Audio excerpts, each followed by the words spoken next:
죽음에 관한 진지한 생각은 오늘 내가 최우선으로 해야 할 일이 무엇인지를 결정하는 데 도움을 주고 해야 할 일과 하지 말아야 할 일 사이에서 정확한 판단력을 갖게 해준다.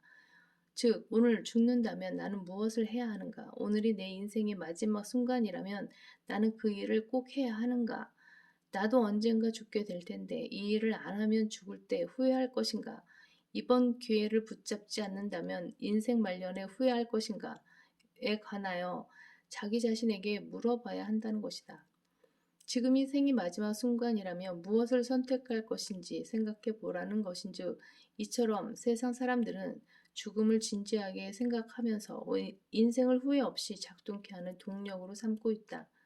하지만 소위 교회라는 곳들에서 이토록 중요한 죽음을 너무나 가볍게 여긴 나머지 죽을 사람들을 데리고 장난을 치고 있다. 신약 교회사에서 유래를 찾아볼 수 없는 일들이 그들 교회 안에서 버젓이 일어나고 있는 것이다. 얼마 전 서울에 소재한 27개 교회가 새해를 맞아 생명 나눔 사역을 위해 사용해 달라며 후원금 약 2,300만 원을 재단법인 사랑의 장기 기증 운동본부 측에 전달했다는 기사를 보았다. 그들은 최근 2년간 코로나19의 여파로 교회의 생명 나눔 예배 등 대면 캠페인이 위축되자 장기 기증 희망 등록률도 크게 움츠러든 상황에서 교회를 중심으로 생명 나눔 운동이 다시 회복되기를 바란다며 후원금 기탁 의도를 밝힌 것이다.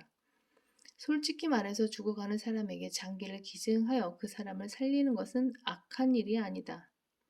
나도 백혈병에 걸린 지인을 위해 자기의 골수를 고통스럽게 빼내어 기증한 사람을 알고 있고, 만일 내가 죽을 병에 걸렸는데 누군가가 자기 장기를 기증해서 내 육신의 생명이 연장된다면 당연히 그 사람에게 감사할 것이다.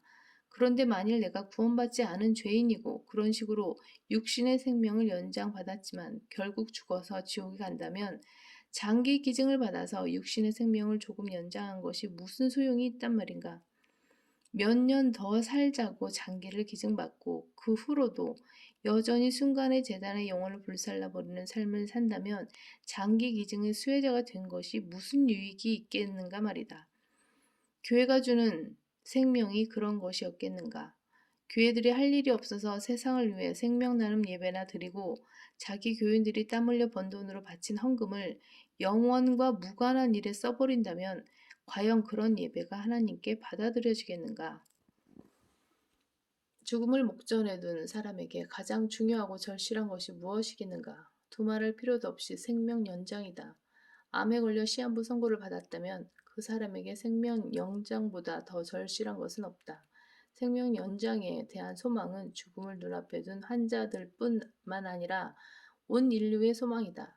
그래서 거금을 들여 스스로 냉동 인간이 되려 하고 이후 질병과 죽음을 정복하는 날이 오면 자기를 해동시켜달라고 요구하는 자들이 나오는 것이다.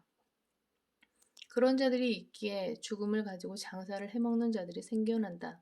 그러나 어떤 사람이 살고 싶다고 해서 더 살 수 있는 것은 아니다. 생명은 생명이 하나님께서 지으셨고 생명이 하나님께서 관장하시기 때문이다. 사람은 생명이 창시자께서 호출하시면 모든 걸 내려놓고 죽어야 한다. 보소서 이들은 악인들이나 세상에서 번성하며 그 재물이 늘어가나이다. 내가 이것을 알려고 생각하자 그것이 내게 너무 고통스러웠는데 내가 하나님의 성소에 들어가서야 그들의 종말을 깨달았나이다. 확실히 주께서는 그들을 미끄러운 곳에 두셨으며 주께서 그들을 파멸에 던지셨나이다. 어찌 그들이 순식간에 황폐하게 되었나이까. 사람이 살고 죽는 것은 전적으로 하나님께 달려있다. 히스기야에게 내 조상 다윗의 하나님 주가 이같이 말하노라.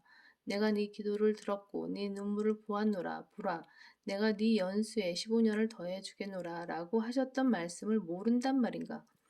하나님께서는 한 번 죽는 것은 사람들에게 정해진 것이고 그 뒤에 심판이 정해져 있다는 것을 인간에게 법으로 정하셨다. 하나님께서 사람에게 죽음을 선고하신 것은 첫 사람 아담의 죄 때문이었으며 아담 이후로 태어나는 모든 사람이 그 죄를 유전으로 물려받아 동일한 죽음을 맛보아야 했다. 한 사람이 아담 때문에 죄가 세상으로 들어오고 그 죄에 의하여 사망이 왔으니 그리하여 모든 사람이 죄를 지었으므로 사망이 모든 사람에게 전달된 것이다. 아담이 죄를 짓자 모든 창조물이 죄의 저주 아래 놓여 죽게 되었고 인간의 수명도 갈수록 줄어들어 7, 80년으로까지 감소하게 되었다. 지금은 각종 재해와 사고, 오염된 식수와 음식으로 인해 기본 수명도 채우지 못하고 죽는 이들이 부지기수다. 자기가 몇 살까지 살 것이라고